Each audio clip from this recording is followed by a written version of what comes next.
Ciao everyone!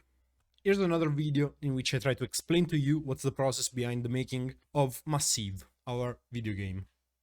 I'm Umberto, and this time I'll talk about 3D animations, and in particular one of the moves that our Gluon's boss will perform. This you're seeing is the illustration of the enemy that I put here for reference, for you to understand the final form of it.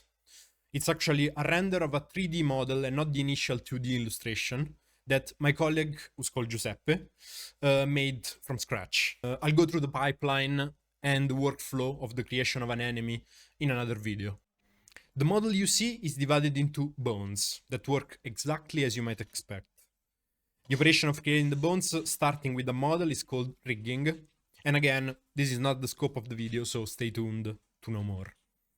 This is a quite complicated model for the standard of our game, and that's for mainly two reasons.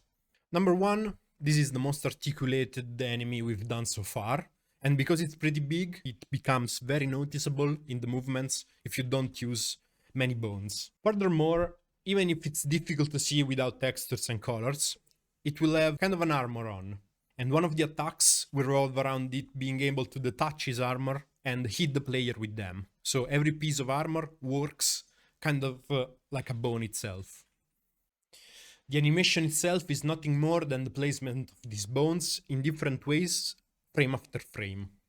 The first step is to position the bones in the keyframes, and Giuseppe works to have one of these every about 20 to 25 frames.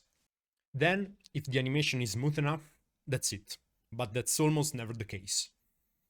There are two ways you can work between two keyframes. The most intuitive one is to add more keyframes between two you've already created. The other one is to use an important Blender tool called Animation Curve. Basically, instead of manipulating every frame between these two independently, the curve makes it easy to adjust speed and timing of the whole body in a quicker and smoother way. Another nice thing that can be interesting is that there are two kinds of bones, or actually I could say two ways a bone can move, and that is either independently or in correlation to another one. The gray ones you can see, mostly on the back of the enemy, are independent bones. Basically, they're never going to move unless the animator directly works on them. On the other hand, every bone you see that has a teal-ish color is bonded to other bones. The best example for this is the hand bones. If you bend the first bone of a finger, the other two act accordingly, so that the animator doesn't have to adjust each and every one of them every keyframe. Alright, that's it for today's video. Stay tuned if you want to see more